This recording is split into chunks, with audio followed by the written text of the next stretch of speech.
நம்ம ஒரு ரிலேஷன்ஷிப்ல இருந்து பிரேக்கப் ஆனா கூட அந்த பெர்சன மறந்துருவோம். ஆனா, இந்த ஒன் சைட் லவ்வ மட்டும் மறக்கவே முடியாது. கரெக்ட்டா? இதுக்கு ஒரு பிலாசபியே இருக்கு. நான் என்னன்னு எக்ஸ்ப்ளைன் பண்றேன். இப்ப எக்ஸாம்பிளுக்கு ஒரு ஹோட்டல்ல ஒரு சர்வ் பண்ற ஒரு பெர்சன்.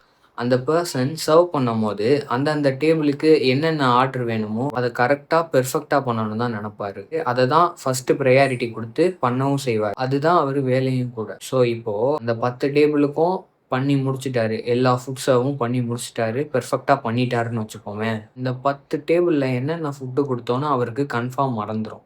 இதுதான் இயல்பு. நம்மளுக்கு ஒரு விஷயம் ஸ்டார்ட் ஆயி முடியவே இல்லன்னா, அது கடைசி வர மறக்காது. இதுதான் ஹியூமனோட நேச்சர். இதே மாரி தான் ஒன் சைட் லவ்வும். இப்போ ஒன் சைட் லவ்னா என்ன? அந்த ஆப்போசிட்ல இருந்து நம்மளுக்கு லவ் வராது. அதான் ஒன் சைட் லவ். அப்போ நம்மளுக்கு ஸ்டார்ட் ஆயிருச்சு. ஆனா அது ஒரு எண்ட் கார்டே இல்ல.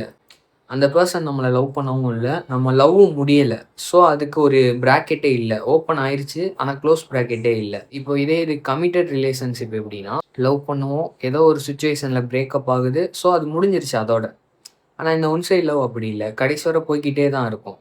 அந்த லவ் இருந்துகிட்டே தான் வரும். ஒருவேள அந்த ஆப்போசிட்லேருந்து நம்மளுக்கு லவ் வந்து நம்ம கமிட் ஆகி பிரேக்கப் ஆனோம்னா, அது முடிய வாய்ப்பு இருக்கு. ஆனா, இருந்து வரலன்னா, நம்மளுக்கு கடைசி வரை போய்க்கிட்டே தான் இருக்கும். அதுக்கு ஒரு குளோஸ் பிராக்கெட் இல்ல. ஸோ, அதனால தான் நம்மனால மறக்க முடியல.